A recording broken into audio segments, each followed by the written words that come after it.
we had a pretty large bang associated with the caution and warning now. Okay, as we have an apparent serious oxygen leak. 4, 3, 2, 1. Houston, we've had a problem. He's in a roll and he can't stop it. Performing an evasive maneuver. Okay, Houston, we've had a problem here.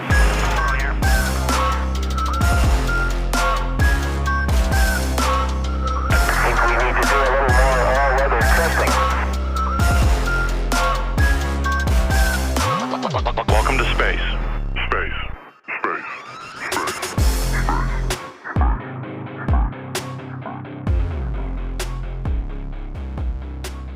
Hello and welcome to Failure to Launch, the space history podcast where we walk you through all the mistakes, failures, and explosions that made modern space exploration possible. We are your hosts, Quinn, Chris. Late Chris. and today we are joined by Tanner and Taylor of the Beyond the Breakers podcast to talk about the Soyuz 11 disaster. Tanner, thank you so much for coming on the show. Thanks for having us. This is awesome. It's very nice to be here. Very nice to come on a podcast where we can, have a happy story where no one dies. So, Just experiencing pure bliss. this episode, no one dies. This is going to be part one of a two-part series, and I can guarantee you that no one dies in this one. I've segmented it, I've categorized it, and yeah, it's also nice just to talk to another podcast in the wide ecosystem of what if history was bad?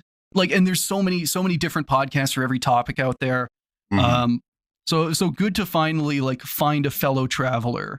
Kind of all along the common theme of a lot of these stories kind of hinge on it's going to be cheaper if we don't fix this problem. Oh yeah. In the short term, and then in the long term, we have wonderful stories to tell about it. So, plane crashes, space disasters, shipwrecks, Doors falling off of planes, parts falling off of planes, weird things happening to whistleblowers about planes.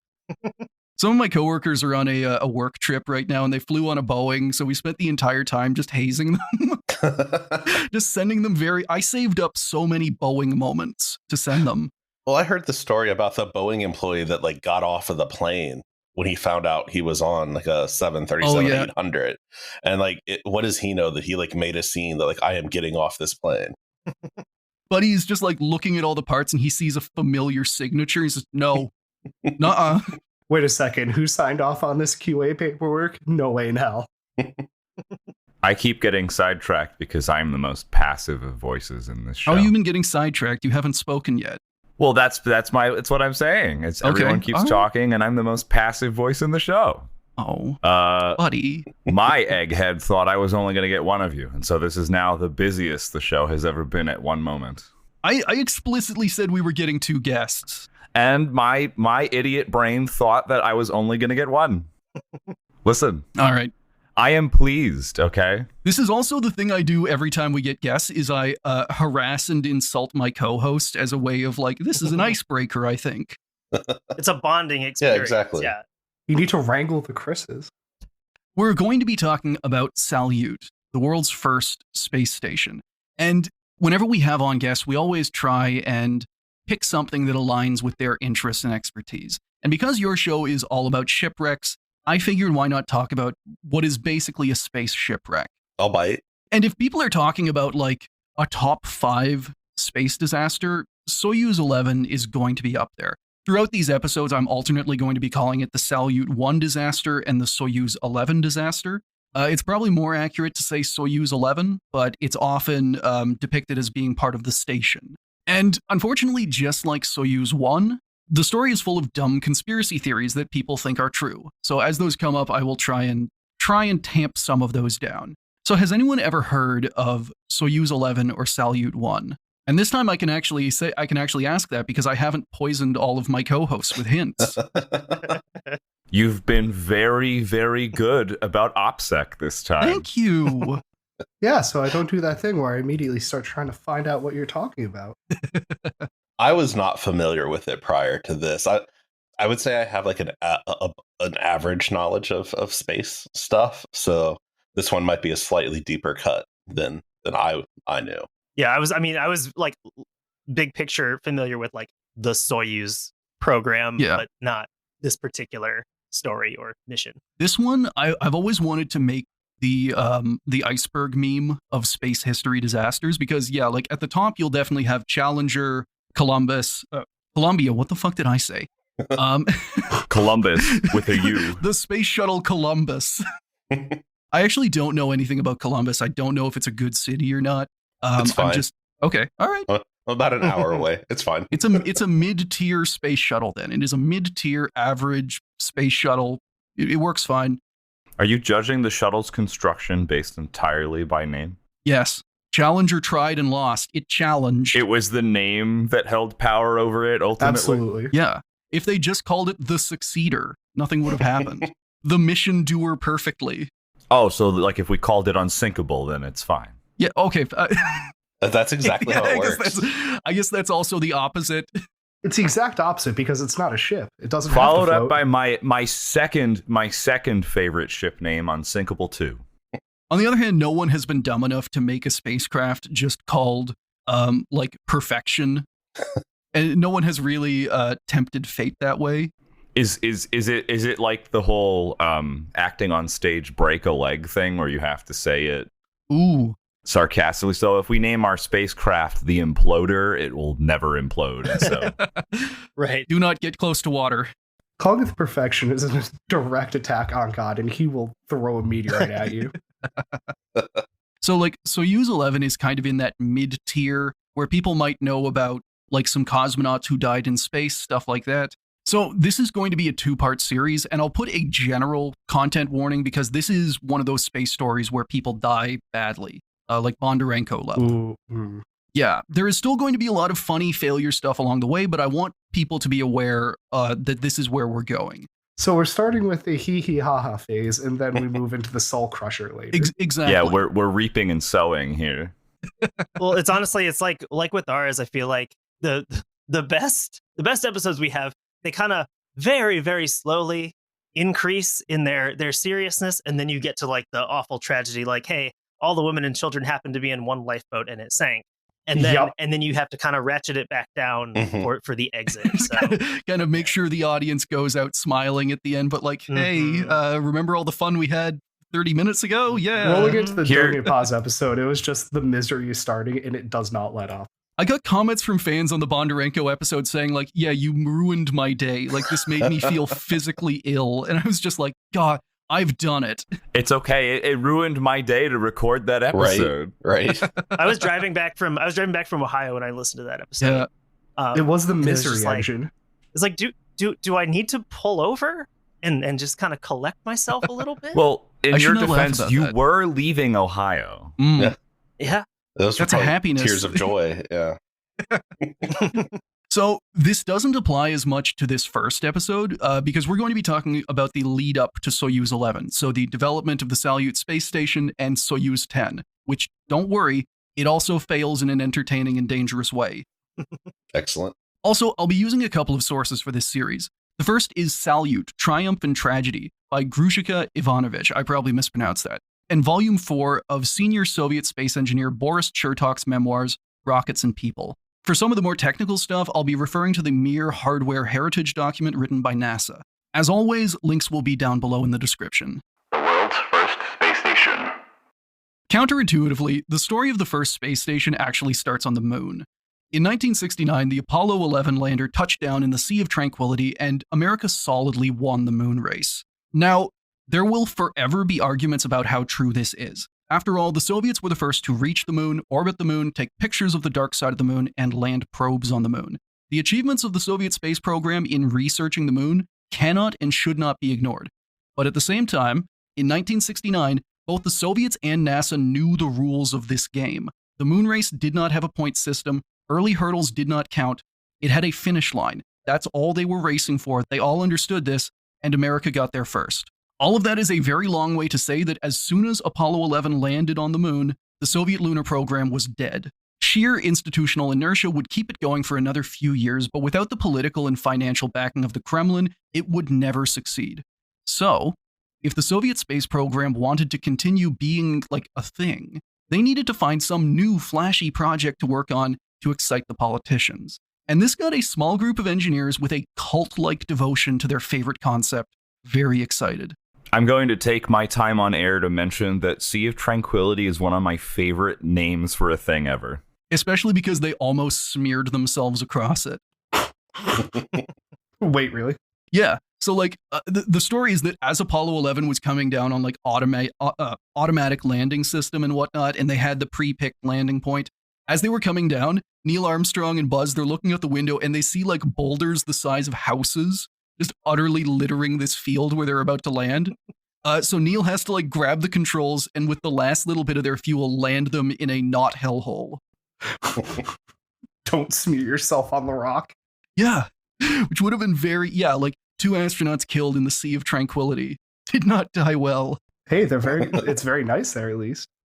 Honestly, that's very like Martian Chronicles-y, like, you know, the astronauts getting killed in the Sea of Tranquility. Yeah. Because now it makes sense because the invaders have been dealt with. That's also kind of like, maybe NASA named it. I don't think NASA named it that way, but maybe the name was just to like try and make it less lethal. Of course they landed safely. It's the Sea of Tranquility. Please don't eat my astronauts. Sea of Spiky Rocks just doesn't sound as good. It's like a Greenland Iceland situation there. Yeah. Just call it the Sea of Spite. The native name has been lost to time, unfortunately. Now, space stations were not a new idea. They'd been a staple of sci-fi for almost 100 years, and early space pioneers like Konstantin Tsiolkovsky and Hermann Oberth both wrote about how people could survive long-term in space. Ever since Sputnik launched in 1957, there was a growing movement within the Soviet space program that argued space stations should be the main focus, not moon landings. The ringleader of this group was an engineer named Konstantin Feoktistov. I definitely mispronounced that. You have someone here who might be able to help you. That's what I would probably say too. Awesome. Especially with names, it's like the stress is always kind of hard. It's like I have no idea. Okay, so I was entirely going into this leaning on just like, all right, how do you pronounce this? Cool. How do you pronounce this? Oh, okay, sweet. So far for this show, my go-to has just been to reflexively say, I definitely mispronounced that as soon as I say a Russian name and just move on. That's the go-to. It's that or the Joe Kasabian method of just double down and go with it. Yeah. No, I don't have that. Oh. I'm too polite. Yeah, I mean, on ours, it's like I always play the Weasley game of like, I'm going to do my best. And then if I get it wrong, it's like, who gives a shit? I don't care. I got it wrong. Fight me. Watching your Patreon numbers just like drop precipitously as people do take it very seriously. Right. Based on what I've seen of like maritime Twitter and the maritime industry, that would probably make our Patreon numbers go up. I think the more dismissive we could be of like other cultures. Just how belligerent can we get? Yeah. Like literally, I mean, like if I was going to a maritime Twitter Halloween party, I would just dress as the People's Republic of China because they are just terrified. Every time China does anything, it's just like, oh my God.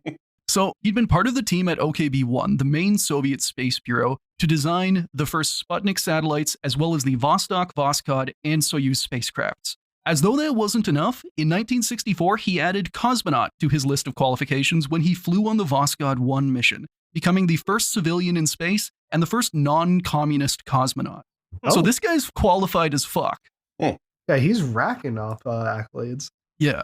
In the suit, he's just so serene on the right. Yeah, I think that picture is later because he looks significantly more elderly. He gives like college professor vibes right there. He did become a college professor by the end of his career. There we go. Nailed it. So, long story short, Konstantin was an expert who both knew how to design spacecraft and use them. When health reasons stopped him flying more missions, he put all of his energies into future projects, namely building space stations where people could live for months or even years in orbit. He's a very cool guy, and we will definitely talk about him in the future. I want to start doing a series where we talk about like cool background figures in the various space agencies. But he's also definitely got a devious side to him. Ooh. As we're going to talk about, he's a sneaky fucker. As all good Soviet, like in order to succeed in any kind of Soviet science, you also have to be a devious fucker. I saw The Death of Stalin. I'm assuming that was actually a documentary. So yeah, it's just like that. Yeah, and it's like that all the way down to like if you're in a lab, if you're like if you're a college grad working in a lab, you have a scheme to like overthrow your immediate superior. He's going to get a tragic. He's going to get like shot and then drowned in a saline solution bin. Taylor, who was it? Was it University of Michigan? That Connor Stallions, like the very low-level assistant guy who had laid out his like 5-year plan to take over the Michigan football program. That was Wait, what? Everything that happened with Jim Harbaugh at the end of the season and all that. It's that. Yeah, it's this exact thing of like, as soon as you get in the door, football manifesto. He had, this guy had a manifesto. You can download it. Oh, yeah. Okay. Link in the description. And the man's actual name is Connor Stallions, which is pretty cool. Okay, well, he needs to be in charge then, Just like the PR alone, naming the head of your program being Connor Stallions, making it plural is a little weird. It should just be Connor Stallion. He should change it. Yeah. Now, losing the moon race wasn't the only reason to push for stations. In 1969, NASA announced their intent to launch the world's first space station, Skylab, as early as 1972. Feoktostov's plan was to beat them and earn a much-needed victory for the Soviet space program by launching in 1971. Now, I want to be clear, he's thinking of this in early 1970. He wants to launch a space station in about a year. That time frame isn't going to work. In the industry, what we would call incredibly unwise. This is an incredibly tight timeline. Yeah. Well, and also, so making sure I have the timeline right, this would be doing something in like less than a year that's never been done before. Yes. At this point. Yeah. Well, you are feeding astronauts into a blender at that speed. Hold that thought, because I shouldn't say hold that thought. I'm going to answer it immediately. It was kind of being done. And Konstantin had an idea how he could get space station parts quickly and cheaply. Stealing.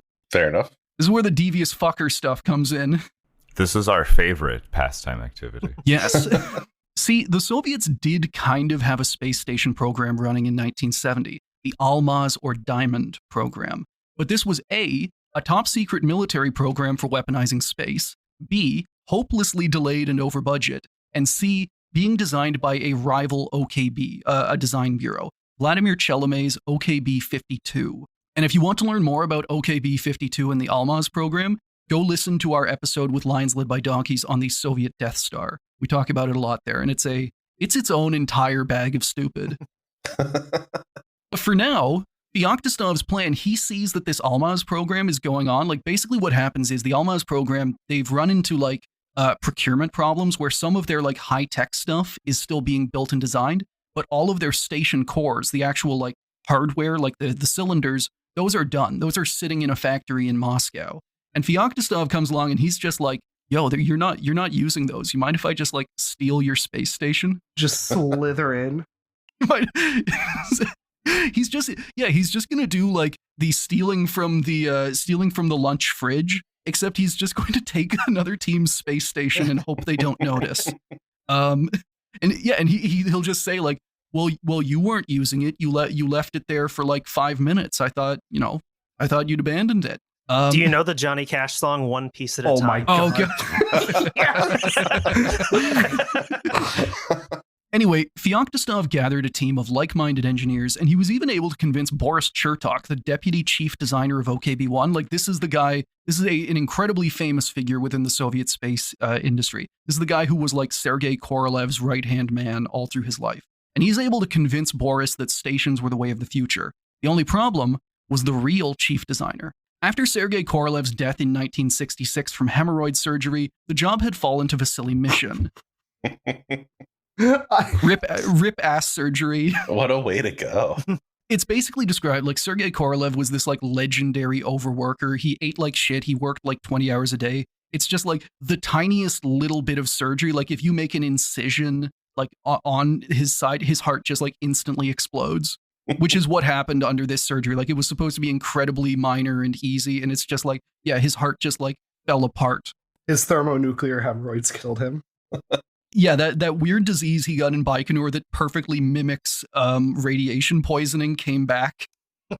So yeah, the job goes to Vasily Mishin. Now, I have a lot of criticisms of Mishin that I intend to cover in a future episode / historical diss track, but for today, just know that Mishin was a hardline mooner who believed that the Soviets should go to the moon no matter if they weren't first. He wasn't specifically against the idea of space stations, he just didn't want to split OKB-1's very limited resources by starting a brand new project. Also, he did not want to start a corporate war with Chelome, which stealing these stations definitely would, and it definitely did.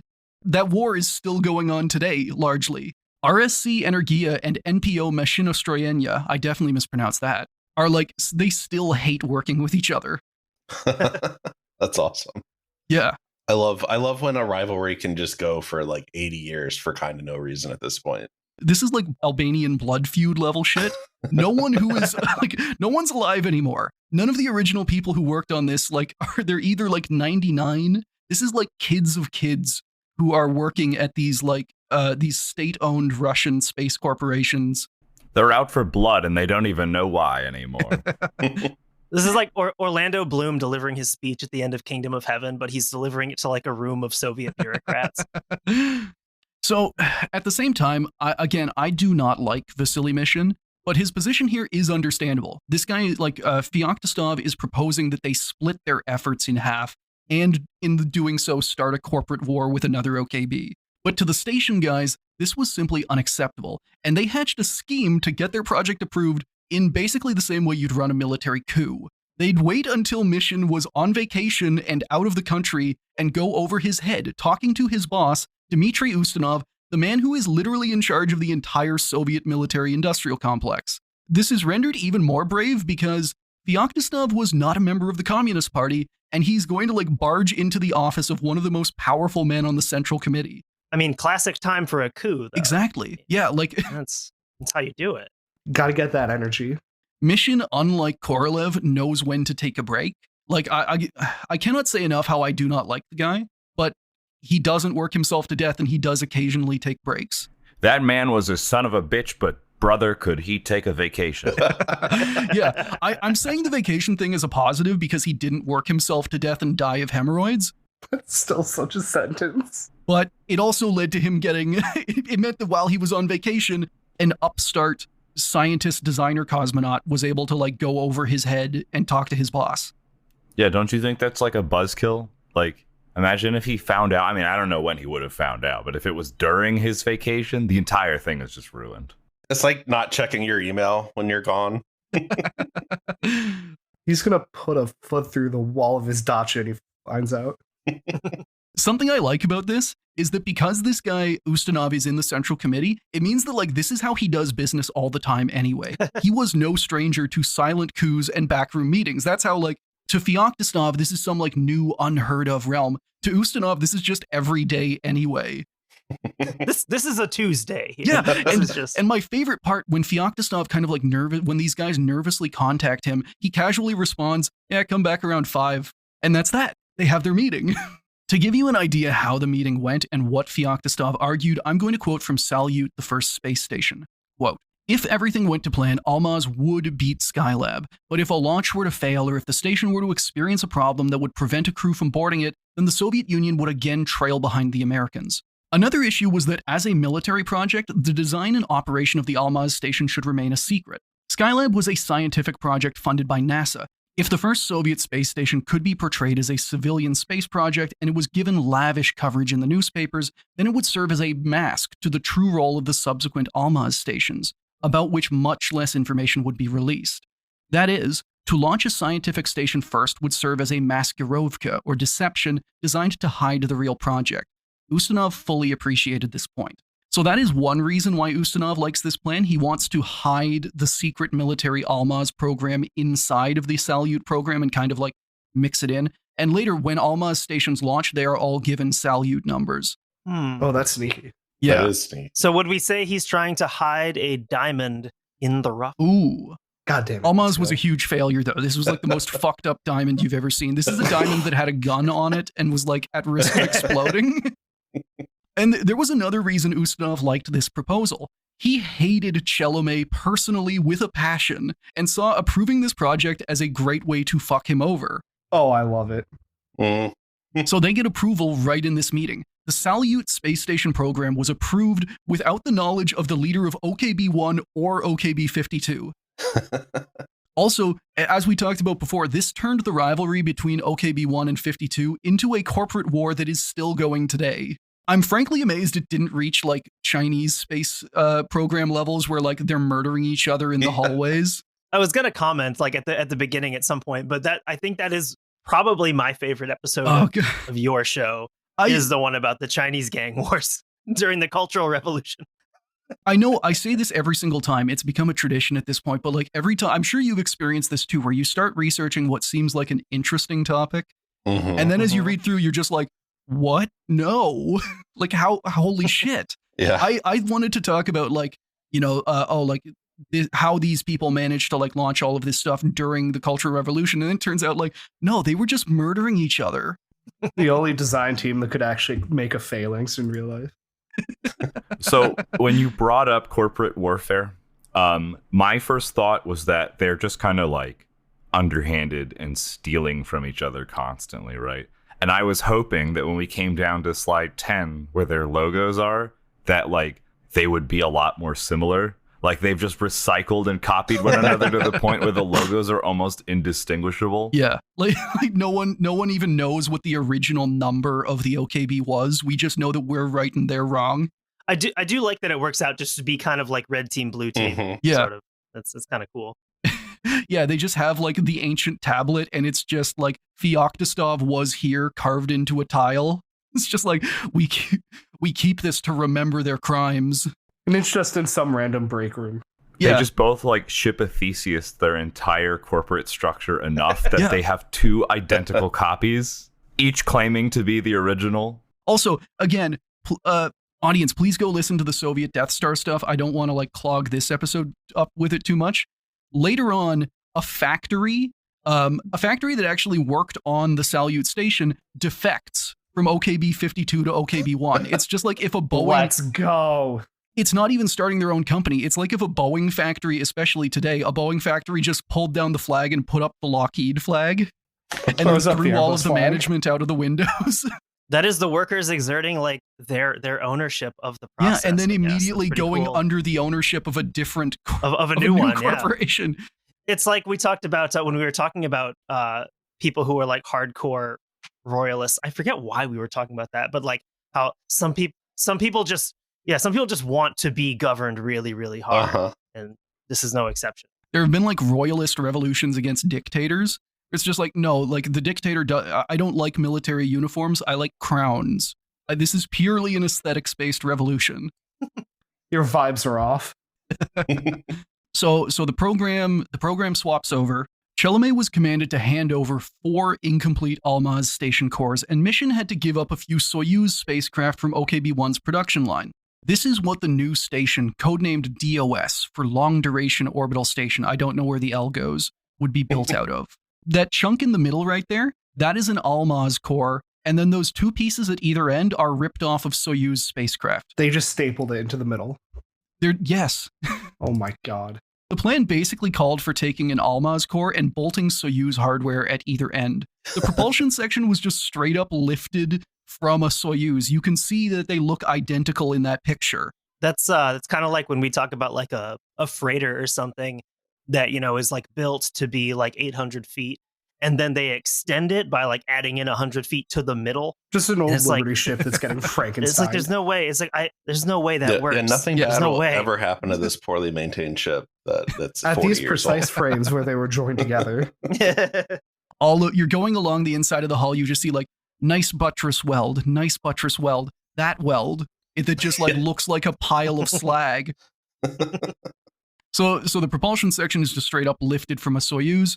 And then rounding out this whole station would be 4 Soyuz solar panels. So you can see the Soyuz, the solar panels are just straight up the exact same. They have just been bolted to the hull. Even on the propulsion section of the Salyut, you can see that they don't even change anything because that's where the panels are already mounted. With all of the parts assembled and the approval of the Kremlin, work on Salyut started in March 1970. And what followed was 12 months of pretty much permanent rushing, where everyone had to work 24-hour shifts and no one got holidays. So you're telling me they were rushing to get this job done? There's no time for Stalin. But Tish. That one crossed the mind, but I didn't dare speak. Good. Yeah, that's what we do. We will go places that other podcasts will not. Not afraid to pull the trigger. Mm-hmm.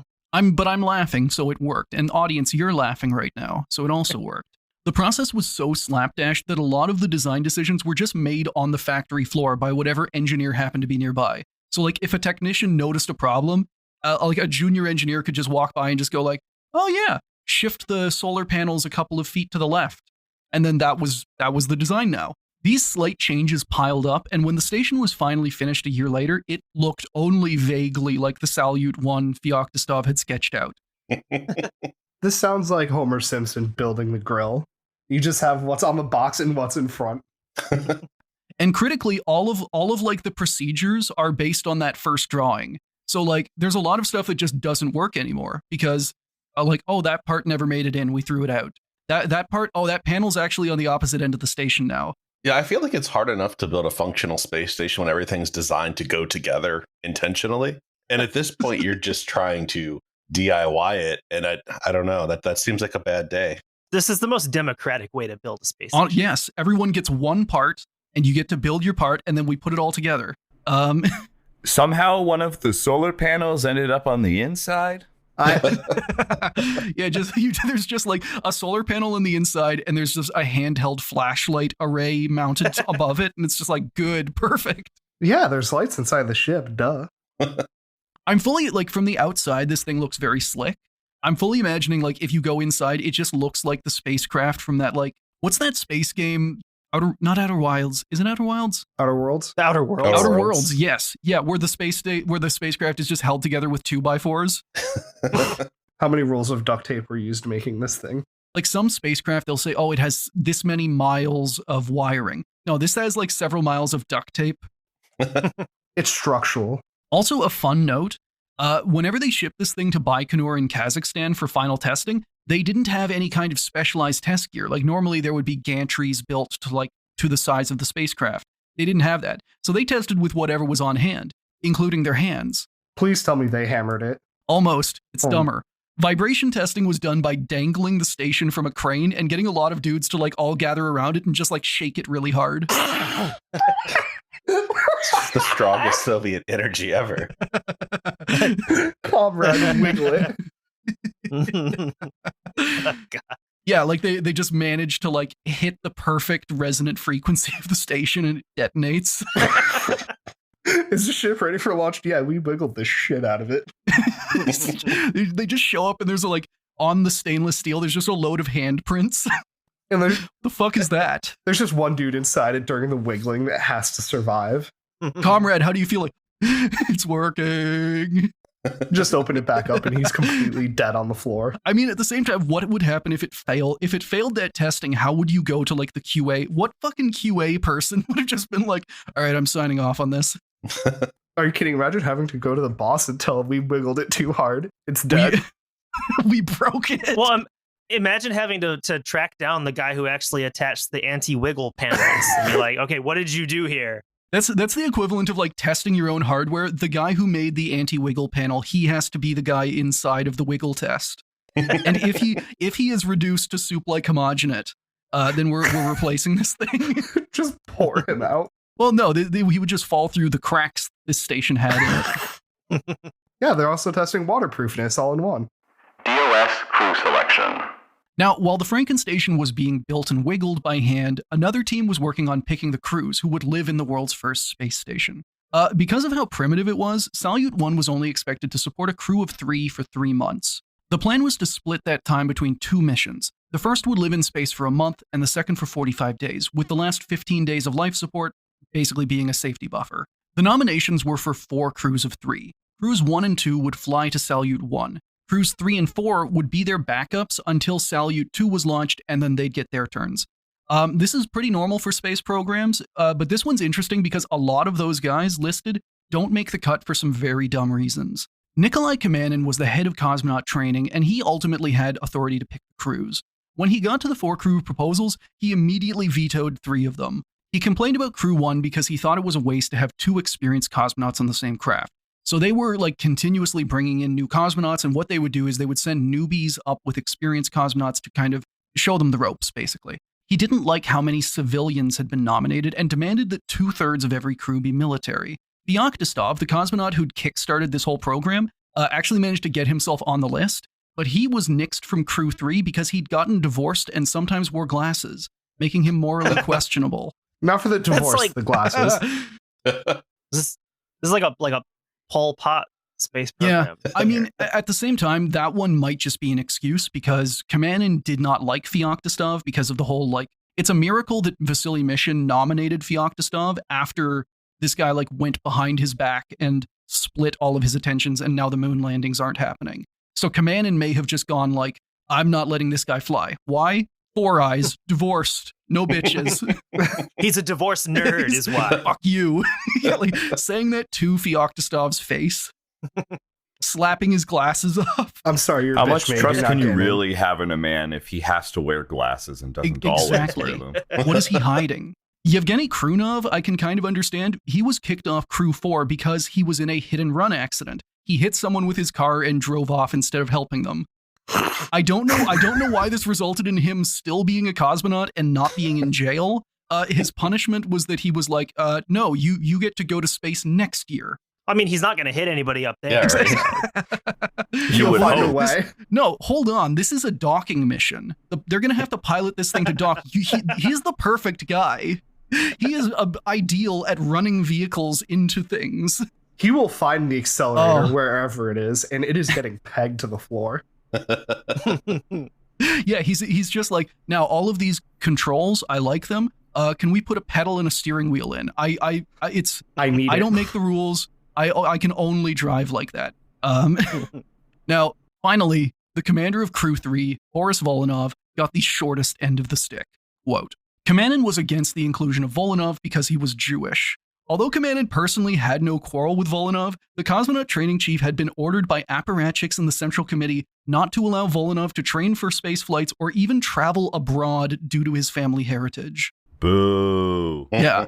And this is after Volanov is the first Jewish man in space. He flies on Soyuz 6, I think it is. And they're like very much like, yeah, like propaganda. Look, we're the first people to launch a Jew into space. And then they're just like, no, he can't leave the country. No, don't put him out. No, get him out of here. So he checked that box off and was done. Well, that's enough of that. Yeah. Yeah, exactly. Mhm. Thankfully, this did not last. Volanov, like, the way it's described is that Kamanin basically put him in charge of like some make work stuff to keep him around until sentiments changed a little bit. And he would eventually get allowed to train and he would fly on Soyuz 21. Although still at the end of the day, he is like kicked off of this mission, like purely, now that I'm thinking about it, I didn't have that in the script. This actually winds up saving his life. Did I say boo? I meant yay. Anti-Semitism saving lives today. Fuck yeah. Yeah, and so that ends my essay. That is why I should be able to say racial slurs on Twitter. It saved a guy's life one time. Every person I offend is not going to die in space. We can add this to our list of vices that have saved people's lives. Like from our show, we've had people miss ships because they were buying cigarettes, and that saves their life. In our Alexander Suvorov episode, we had the guy who wanted to go drink with his friends, and so he was not on the top deck, and that saved his life. And now we have anti-Semitism. We can add to that list. We are very shortly going to add something else to that list. Are there any guys who like missed their ship because they were too busy, like with hookers in a brothel or something? Guaranteed. There is there is that British sailor that was in North Carolina in World War II, and he got into like a bar fight or something and got arrested, and then his ship got sank and everyone died the next day. It could have been some women involved with that one. Yeah. Just tearfully going back to the guy who beat me up. Just like, thank you. Just a big hug. You can get another punch if you want. So, yeah, Kamanin, he doesn't like a lot of these crews. He nixes 3 out of 4. He hates civilians. He wants all military guys as much as possible. And this is kind of an ongoing tension because around this time, like the first cosmonauts were all military. And the Soviets have started, like first with Feoktistov, civilians are starting to make their way in. And the military guys are not happy about this, goddammit. And this also exists in like every single space program, to the point that like even nowadays, military guys still have a huge leg up in astronaut or cosmonaut selection. Now, the solution to all of this crew selection chaos was to redo the crews and nominate more mission commanders that Kamanin actually liked, like Georgy Shonin and Alexei Leonov, the first spacewalker. And these guys are crucially both military and they are in the first like selected batch of cosmonauts, which also means that they are all colonels. That's kind of like if you get picked as a like a second lieutenant or whatever, and you fly in space, you come down a colonel. Yuri Gagarin famously, he gets promoted once while he's in orbit because, yeah, we should promote him. This is really cool. And then someone in the propaganda is just like, no, we can't have him be a captain. That's too low a rank. So they promote him again and he lands as a major and then quickly becomes a colonel. So the crew rosters were only solidified in September of 1970. This is 5 months before the mission. They only have 5 months to train for space, except for Crew 4, who only got picked in January of 1971 and was given an entire 2 months to train. And the spring training lasts longer for baseball. Yes. Not to mention the fact the other crews, like there's only one simulator and it's like made of plywood. The other crews are using it. This is actually a very fun kind of thing, like because around this time there are several different cosmonaut crews working on different projects. There's like the lunar program. There's one that's working on the Almaz. There's one that's training for Salyut. There's one that's training for this space plane called the Spiral. And they are all like competing for time in this one training facility where all of the simulators are. So in this book I was reading, there's all kinds of descriptions of like dudes would sneak in at night in order to do training because otherwise they were told like, yeah, sorry, back of the line, you'll go maybe next month. Now, when everything came together, the first mission to dock with and man a space station would be Soyuz 10, commanded by veteran cosmonaut Georgy Shonin. Civilian cosmonaut Alexei Yelisiev and newbie Nikolai Rukavishnikov rounded out the crew. If everything went to plan, they'd spend 30 days on the station. And then, a month before launch, cosmonaut Colonel Georgy Shonin decided to play hooky. He missed several important trainings, and no one was able to track him down. It turned out he was so catastrophically drunk that he couldn't show up for his cosmonaut training. The true Russian way. We are on brand. I'm offended by this. Like, if I got the opportunity to train or even try out as an astronaut, I would give up every vice forever. It just feels stereotypically Russian. Yeah. If this was a movie, like this is a plot point, right? I think Shonin is Russian. Like a few of them. I'm just gonna say, like, Rukavishnikov is a really, it's not a name I've seen before, but like I would read it as being like high-handed, like he's a haughty individual. So I'm interested to see if anything happens to make that nominative determinism. Well, he's from Tomsk, if that helps. I have no preconceptions about people from Tomsk. Oh, okay. But yeah, he winds up saving the day. And he goes into this like this is his first space flight. He's a total newbie. Although he does wind up having the lowest heart rate of everyone. So take that as you will. Now, cosmonauts, especially that first military batch, like Gagarin, Shonin, Popov, Leonov, all those guys, they were well known for drinking and partying. So you can imagine how drunk Shonin must have been that this is considered a problem for them. When officials looked into it, it turned out that he routinely missed trainings like all through his career, and Kamanin had just covered for him because he was otherwise a pretty good cosmonaut. And this is again, like, this is the guy who's saying like civilians are too lax and undisciplined. Like, we need to have more military guys. His military, like, this is a guy, he's a colonel in the Soviet Air Force, and he is so catastrophically drunk, he misses several days of cosmonaut training. And basically, the way the cover-ups worked was that every time Shonin went missing, he was officially listed as in the hospital with some kind of illness. Well, I mean, very progressive of the Soviet Union to acknowledge that alcoholism is a disease. I mean, they'd be very, like, with the political pull that the cosmonauts had, I could really see them, like they're able to legitimately influence and change policy. Like, they are not just propaganda tools. It could be like the Russian Betty Ford. Yeah, and like, and the fact that all of them are alcoholics means that like there's suddenly a very strong alcoholics awareness like lobby at the heart of the Central Committee. They're heroes of the Soviet Union. Why do they need to drink? Because you can do two things in the insertion. The party building at the training center. You can fuck and you can drink, and that's it by law. Drink or insert. Yes. Vasily Mission was not as generous and demanded Shonin be removed from the Soyuz 10 mission, shouting, "He'll never fly again in my spaceships." Oh, that's the energy we need. Comes like, gets that Texas twang. Well, now, this boy's never going to fly again in my spaceships, you see? Ain't going to have no them drunk boys in my spaceship. Strong Smokey and the Bandit energy there. Oh, I need to see that Soviet smoking. So Shonin was quickly replaced with veteran cosmonaut Vladimir Shatilov. Soyuz 10. So, Salyut 1, the world's first space station, was launched from Baikonur Cosmodrome in what is now Kazakhstan on April 19th, 1971. The launch went well, and the Proton booster that they had also stolen from Chalamet's OKB, maybe stolen isn't the right word here. We talked before about the kind of corporate warfare that goes on, and something that's interesting is that different OKBs wind up owning different rockets. Like the Proton booster is specifically the Soviet Union's and now Russia's only like relatively heavy lift booster. And if you are another OKB and you want to launch a big payload and Chalamet doesn't like you, you're fucked. You will not get access to that rocket unless you do what Feoktistov did and have dad like physically bring Ustinov to the meeting, like dragging him along and just say like, no, give him that rocket. So it's all about like strong arming and being able to fuck over other people with red tape. But yeah, the launch went well, and it deployed the station into an orbit with an altitude of about 200 kilometers, which is pretty low as far as things go. The launch of Soyuz 10 was scheduled for April 21st, 1971, just 3 days later. Basically, knowing that the station was a rush job slapped together out of several different spacecraft, the idea was to get a crew up there as soon as possible before any inevitable major flaws could develop. Oh, no. Already, just a few hours after launch, small problems were cropping up. For example, 6 out of the station's 8 ventilation fans had failed. And this might not sound like a lot, but air doesn't really like circulate in 0G, so you need fans. If you don't, like if an astronaut goes to sleep in an unventilated area, they will wake up in a cloud of CO2 that gives them a headache. Just become grossly oxygen deficient instantly. Yeah, because you will breathe all of the oxygen around you, and there's nothing to like pull. There's no wind. There's nothing to pull that oxygen in or to like replenish it. So you just wind up in like this cloud of dead air.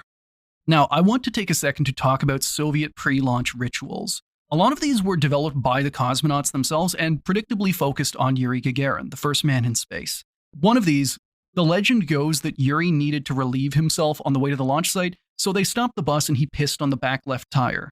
Ever since, male cosmonauts flying out of Baikonur have repeated the ritual, and presumably this bus is just like, the paint is just stripped off of it.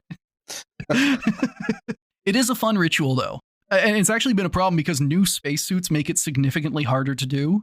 I believe there was one story of like someone pissing first in a cup and just like splashing it on the side of the bus. That's a commitment to the bit right there. Exactly. Well, you have to because, you know, superstition abounds everywhere, even in like the peak of the scientific Soviet Union space program. I mean, it's some strong male bonding as well right there, which, you know, solving male loneliness right there by pissing on a tire together. The American equivalent of this is Gemini 7, where just like Frank Borman's piss bag detonates in his face. I know we never did a proper tribute. Rest in peace, Frank, you legendary fucker. I just found out that you ran an airline and kind of ran it into the ground. We still love you forever. Exploding piss bag. I forgot about that. Incredible band name. Copyright. Yeah. You could play at like retirement homes. when we were talking earlier. We cannot have been talking about exploding piss bag No, the band look, earlier. I'm extrapolating a bit, so please bear with me. We were talking about Columbia. It's an hour and a half away, and I'm like, Columbus. What's Columbus? Listen. See, it was an honest and easy mistake, even for an American. I'm not a very smart man, but 3.5 hours away from me is my favorite place. Is the Strategic Air Command Museum. I think I've talked about this before. That's our mecca. That's where the poop bag is. The Gemini poop bag is in that museum, and I've seen it with my own eyes. But the point of me saying is I thought of one of those like sad 2-sentence stories or whatever. It's like one poop bag, never used. Oh, that's the Soyuz 1 story right there. I think one poop bag reused would also be a sad story. Oh, that would also.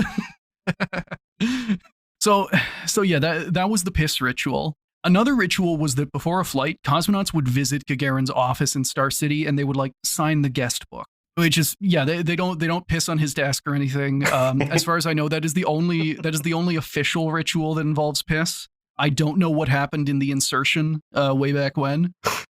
Just piss on the floor.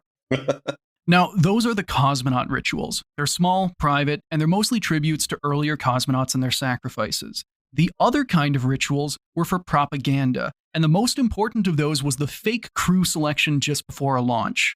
Even though the cosmonauts had been picked months before and spent all that time training, just a few days before launch, they and a whole room full of Communist Party bigwigs would play act the selection ceremony for the cameras. Mostly this was to have something to show the public. Because the Soviet space program was so secretive, there is no way in hell they'd announce a crew selection months before. And to kind of give you an example of why they did this, if they had, the crew selection for this mission would have had Georgie Shonin on it, and then people might have noticed, hey, where'd that Shonin guy go? Ooh. So what they would do is they would film this stuff in advance, and news of a launch would only get televised. The thing was normally 8 hours after. If it failed on launch or something happened before then, the mission never happened. I know you went into that on one of your episodes about the kind of Soviet practice of, this mission doesn't technically exist until it's successful. And I like that. Yeah, and there's actually the Cosmos system is very good for this. So the Soviets and now the Russians have a system called Cosmos, which is just a generic satellite number. If a satellite doesn't have a specific project like Luna or Mars or anything like that, it just gets a generic Cosmos number. But that also means that it's very good for hiding either failed or military satellites, because Cosmos number doesn't imply anything about function. So if you launch a probe to the moon and it fails and flies off, then you can just say it's a Cosmos satellite. It's doing exactly what it was intended to do. Huh. And there were, of course, there were breakdowns in this. Any kind of cover-up system has breakdowns. And they weren't able to cover up all disasters, especially because with Soyuz 11, these guys spend weeks in space. So they're well known. Everyone knows what's happening. Same thing with Soyuz 1. Because the problem happens after that 8-hour mark, the public is aware that Komarov is up there. They can't cover that up. But I digress. At this time, the crew selection works. This works because Shonin got removed, Feoktisov was divorced, and Volinov was Jewish. So, you can't have any of that get into the public. Mm-hmm. Another part of the ceremony was just to let party apparatchiks get on TV, and so they can be seen doing stuff in the very prestigious space program. So in these crew selections, a lot of the guys in the background are just the head of some factory over in Tula. They just want to be there. They've won their little lottery, and now they get to be on TV. Now, that might seem a little off topic, but it's important for something that'll come later. Just remember that after every single launch, every major launch at least, there are several plane loads of politicians and officials at Baikonur who will do everything in their power to get the fuck out of Kazakhstan as soon as possible. As fans of our show know that Baikonur is just a hellhole all the time. It's a desert that is also freezing and baking. It has all kinds, people get weird illnesses that mimic radiation poisoning. It is not a fun place to be. And all of these bigwigs, these apparatchiks, one of the reasons Baikonur has its own airport, the launch site, is because these guys want to get on their planes and go. I'm picturing the map of after the Super Bowl when you see all the billionaire private jets leaving whatever venue it is. That kind of happens, and it will happen here. Anyway, the first attempt to launch Soyuz 10 did not go smoothly. The rocket was rolled out to the launch pad in some of the worst freezing rain the base had ever seen and was quickly covered in a thick layer of ice. They still decided to go ahead with the liftoff until just a few minutes before launch, one of the umbilical cables didn't detach. When they investigate it, it's found to have frozen to the rocket and the launch is pushed back a day. And this actually kind of starts a fun joke. The reason why I'm bringing this up is that Shatilov, his earlier flight, I can't remember which one exactly, it was one of the earlier Soyuz flights, it had been pushed back a day, and those are the only times in the Soviet space program's history that those launches are pushed back a day.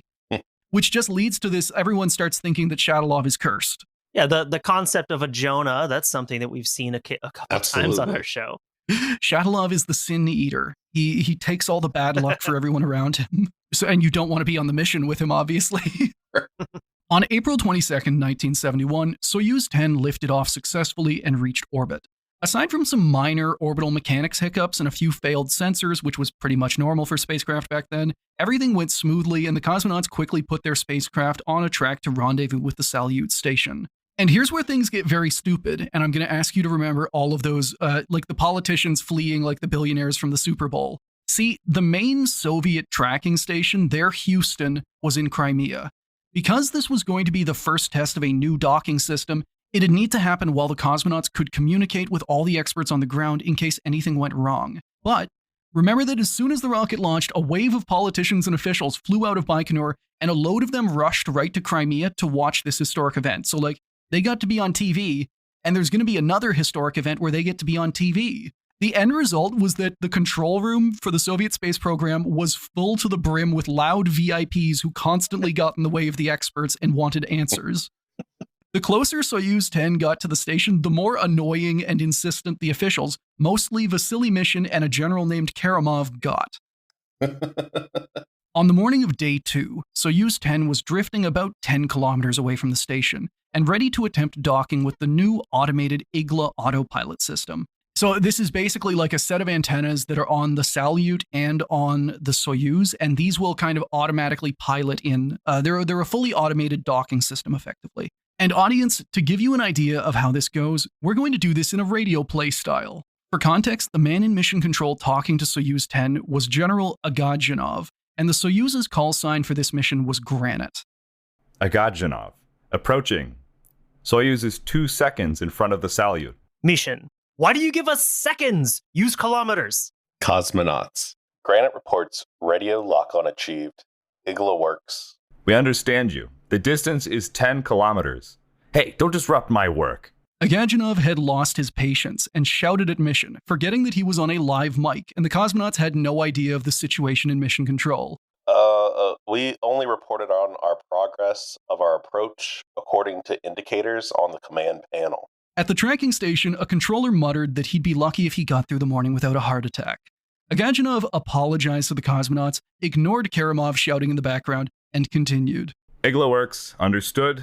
This is to Granite, distance 11 kilometers. The rest was to our guests. Unfortunately, that did not shut Mission up. What is wrong with you? Before it was 10 kilometers and now it's 11? Whose fault is that? Agajanov ignored him. The DOS engine started. Granite reports about the work of its engine. The program for the 81st orbit has been executed. The DOS engine worked for 60 seconds. I'm number 12. Granite, on the 82nd orbit, we await from you the most important reports about the operation of the Igla and the automatic approach. Why do you talk so much? The other cosmonauts explained to Mission that Agajanov was having to play 2 roles, talking to the cosmonauts and being a commentator for all the spectators. The cause of Mission's concern was that as the Igla autopilot was being set up and locked on, the Soyuz was drifting away from the station. This was not a problem and was always part of the plan.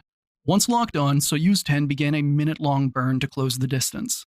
Engine works. 20 seconds. 25 seconds. 30 seconds. 35 seconds. 40 seconds. 45 seconds. We see a bright point. Distance 15 kilometers. Speed 24. Unaffected by the chaos on the ground, Soyuz 10 drifted closer to the station. Distance 11. Speed 26.5. Distance 6. Speed 27. DPO light. Starting to turn. It can't approach at that speed. Why do you do nothing? Tell the crew what to do. Rauschenbach, the man who planned the rendezvous maneuver, tried to calm Mission down. It isn't necessary to intervene. It will break now. So, I hope that kind of gives an idea of like what these guys, like Mission is consistently in the background of all of these, just like, what's going on? Why is that number going up? And then once they approach the station, he's just like, tell them to stop. They're gonna die. This sounds like he's just being a loud dickhead. I kind of have a sense of like, take your kid to work day here, where like all the officials are like, what's this do? What does this do? What is this? Like, I'm fully imagining him, everyone is sitting at their consoles and he's running around like grabbing people's shoulders, like leaning over their head, just like, what's going on? This sounds like the kind of kid you would have on like one of those leashes. This story kind of reminds me, on the maritime side of things, of the USS Greenville collision with the Ahimi Maru, where they had VIPs on board and they take people out for a few hours to see what it's like to be on a submarine. And before you know it, you're ramming a high school or a vessel full of Japanese high school kids. Jesus. Didn't they do like an emergency ballast blow, which just crack the thing in half? Yeah, basically. And it's the same type of thing where the captain's doing 2 things at once. Yo, watch this shit. Captain hits the button. I shouldn't laugh about that. So yeah, that's what's going on the ground. Agajanov is like barely holding back his temper, and Mission is like consistently looking for people to blame for non-existent problems. And Rauschenbach is just big chilling. Soyuz 10 continued to drift closer to the station, using its engines to keep it on track and slow its approach speed. By the time it was 200 meters away, it was only moving at 30 centimeters a second, all according to plan. Also, because the cosmonauts were wired for medical info, we know that their heart rates never went above a calm 100 beats per minute, while the ground crews were screaming at each other and risking heart attacks. I mean, this was still all coming over the mic. I can't imagine the fucking lo-fi beats to chill to while you're in space, but just all that's coming through is just two guys screaming at each other. Cat, go away. Rukavishnikov is just like, is this what every flight is like? I can imagine Cat Go Away being on this transcript that we just read. Oh, fuck. Yeah. Get this thing out of here. Some VIPs just brought their cat. Somebody brought their cat to mission control for good luck. This is Comrade Kitty. I never go anywhere without him. You just hear, the incredibly professional controller that just a muffled, get the fuck out of here. Well, no, that would actually be useful to have. Is just like all the VIPs are crowded around like the workplace cat and away from the stations. It's like, whoa, look at that. The apparatchik handler, the cat. He's doing his job. So with the spacecraft hovering a few meters away from the station, everything was ready for docking. Both spacecraft were equipped with docking ports, and the Soviets had successfully docked spacecraft before, just never with this specific design. Crucially, these were non-androgynous docking ports, unlike the kind used today. What that means is that Soyuz 10 had a male active probe, and Soyuz 11 had a female passive drogue. Here's a quote from Anatoly Zak to explain how this would work. Quote, as the Soyuz continues moving toward the station, the rod slides towards the center of the cone, where it reaches a latch in the center of the cone. Electric motors then retract the rod, pulling the two spacecraft together and creating an airtight transfer tunnel between them. So far, so simple. This is basically just like, this is the first, the Americans have done this with Apollo. They have the same kind of deal where this will create a seal that people can move back and forth between. The Soviets have earlier tested with docking, but they have only managed to dock the spacecraft. The actual transfer of crew, the guys had to go outside and climb around. Anyway, that is how it's supposed to work. When Soyuz 10 moved into dock, the crew heard some scraping noises, the thunk of the drogue capturing the probe, and then the whole spacecraft violently bucked to the right and then to the left. Once they got it under control, the cosmonauts noticed that the contact and mechanical capture lights were on, but there was a big flashing error saying that the mechanism had failed. It's a good thing they did all of that vibration testing by hand. Hey, if they hadn't wiggled it, they would have never known. Uh-huh. Yeah, this is a jolt. That is not a wiggle. Those are entirely... The guy in the room who made the wiggle pads desperately trying to explain, no. That was a buck. It moved quickly. That was not a wiggle. I am responsible for wiggles and quivers. You said nothing about jolts, nothing about this is bucks. outside of my work scope. The crew radioed back to Earth. Contact and mechanical capture passed. The retraction began, but in the 9th minute, the SSVP stopped. Retraction not completed. Docking not achieved. We don't understand why. Look at the telemetry. Let us know what to do. On the ground, this immediately caused a screaming match, which was mostly just Mission running around screaming because he'd been proven right. Things had gone wrong. Hooray. And everyone was going to die and everything was horrible. So yeah, he's running around. He wants to see head rolls. He's demanding to know what is wrong. Then the designer of the docking port nervously listed off from memory 8 things that they predicted would probably go wrong with this design. My list of things I knew in advance that were going to be problems. Nobody listened. Sir, this is the known problems. I don't rule out unknown problems. These are just the ones I know about. I'm not sure, but I have 8 ideas. I know that management just loves being told when they're wrong, too. I'm sure they enjoyed that. Yeah, 7 of those are just this guy's various bosses, and Mission is listed 3 times. While we don't actually know what happened, because the cosmonauts couldn't exactly go outside and check, the most likely answer is this. When the Salyut docking drogue grabbed the Soyuz probe, it started pulling and rotating the smaller spacecraft into the correct orientation for docking. However, the crew hadn't turned off the Soyuz's autopilot. It detected that the ship was suddenly being pushed around, and it fought back with its rocket engines, trying to correct this new motion. And this happens after the two are already linked by a hinge. The spacecraft and station got into a brief tug of war. That's why the crew had felt the ship suddenly jolt to the sides. And in the struggle, the Soyuz's docking port had been smashed against the side of the Salyut and broken. Jesus Christ. Yeah. Where's Soviet Tom Hanks? I think he's the guy for this job. We have a problem. Yeah, we can't duct tape this one. Mission Control, it seems that we've broken our peen. Over. And there's going to be more problems. Of course. Everyone on the ground realized that going forward with a broken peen would be suicide. So the only option was to undock. Rip the mission, rip the docking peen, rip any hope of these guys living in space. Sometimes you just have to know when to pull out. This is deliberately, like, all of these jokes, the Soviets were making these jokes back then. That's the whole point of it being a non-androgynous, like, it's called male and female. Everyone is making these jokes. That's why it's called that. Ripped it clean off. So we're actually, hold that thought. If I can add to the metaphor here, I read a few articles on this just from what I could find in the Russian, and they always use the word stikovka for like the docking, and like it's also used, like one of the other translations you get for it is mating. So yeah, you could extend that metaphor. Yeah. It's baked into the terminology. So we're being historically accurate, audience. Right. Station sex is actually the technical term these days, I believe. This is one of those situations where, like, it seems like technically everything worked the way it was designed to work. It's just they didn't turn off the autopilot, correct? Yes. So yeah, I mean, like their technology is good. Yeah, they pulled into the parking space, threw on the e-brake, forgot they were in driving, just jammed the pedal. So at the moment, the mission is fucked. They need to undock, but at least they can do that and they can go home. But when the crew of Soyuz 10 tried to undock, they ran into a problem.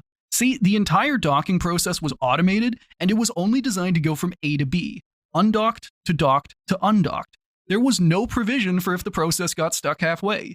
The system would only start the undocking procedure if it thought it was already docked. So they're trapped. They're fucked. Quite literally. Just horrendous pullout game.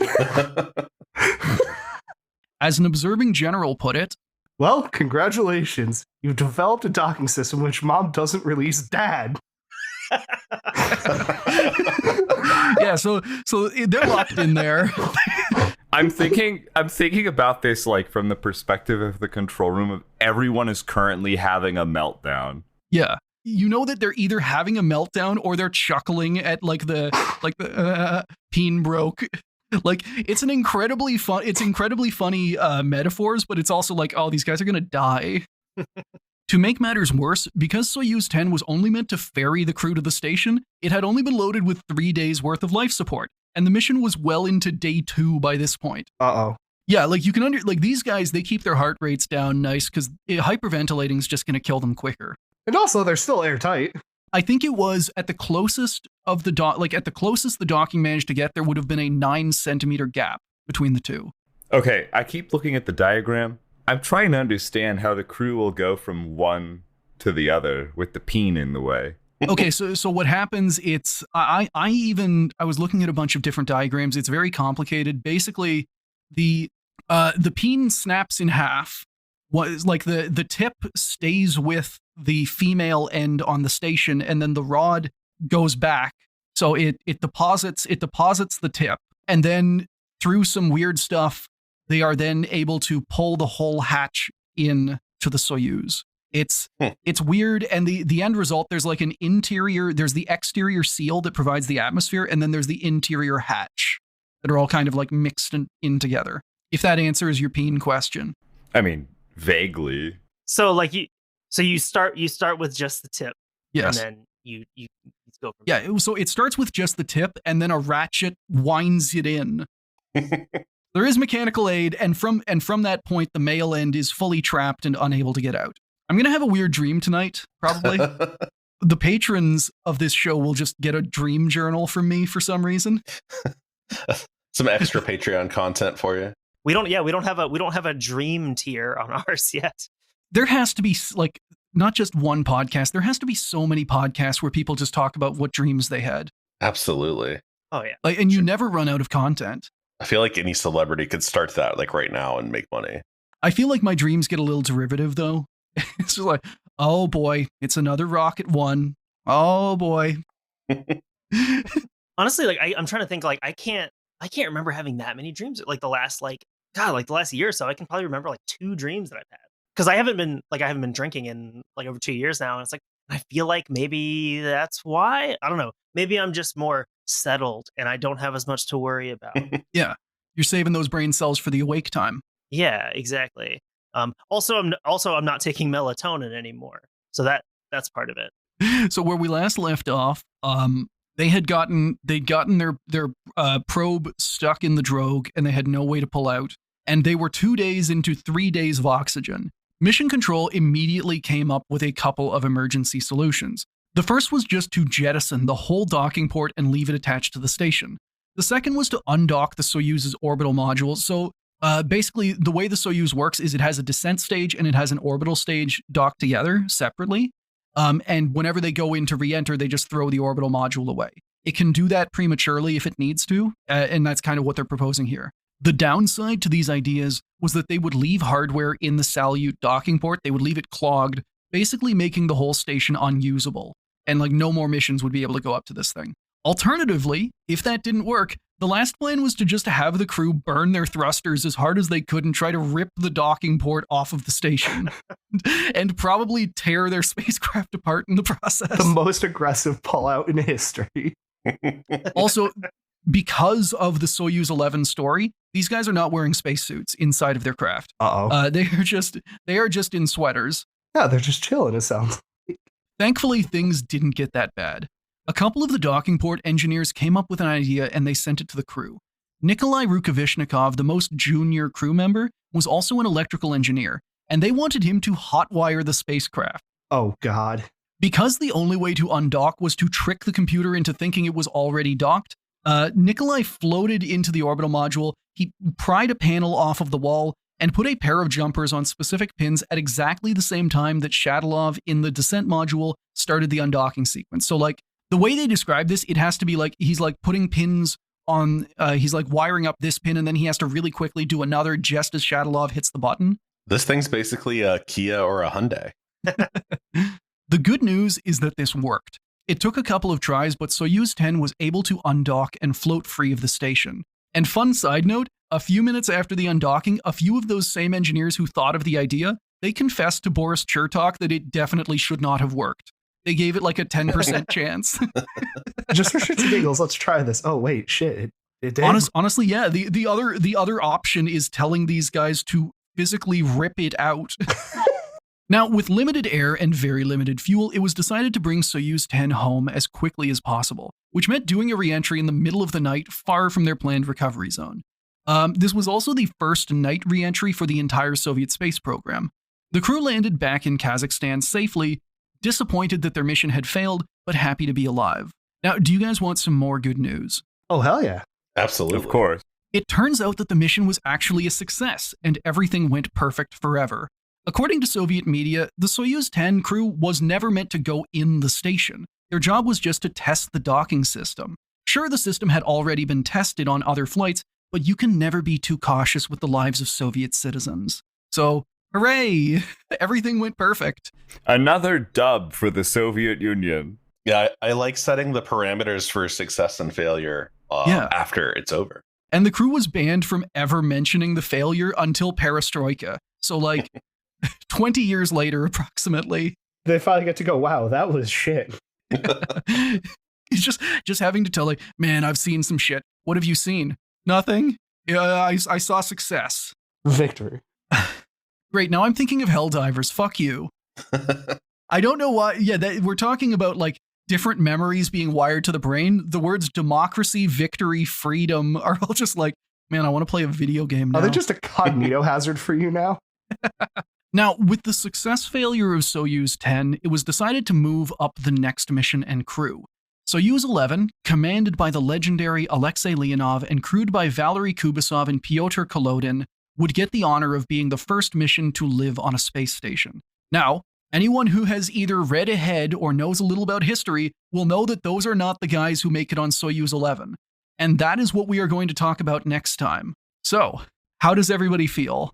Well, nobody died this time. I think you did mention that at the beginning, so I feel pretty good about this. Yeah, this is better than most of the stories we talk about so far. trending positively for sure. It's just going to keep trending up. Maybe I don't think there will be a peak. I think it'll just keep trending and trending and trending up. I think we've already peaked and we're going to start going down.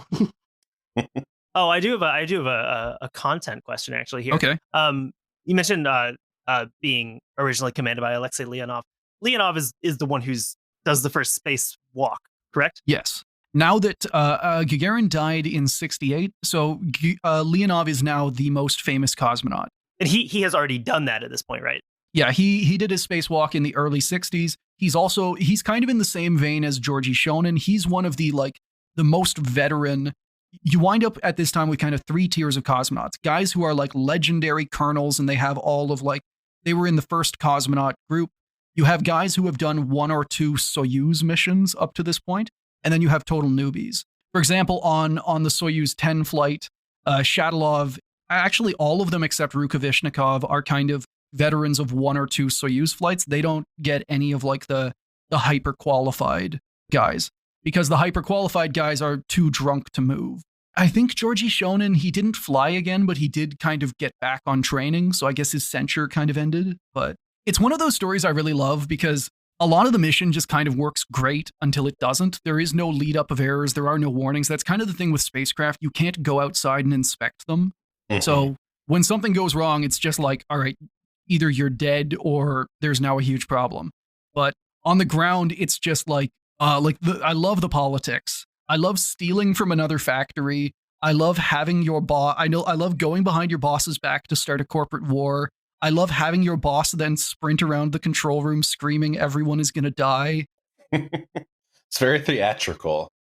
Yeah, Mission is just like the Soviet Union's best theater student. He's just really giving it his all. Oh, my cat's back. Paisley, fuck off.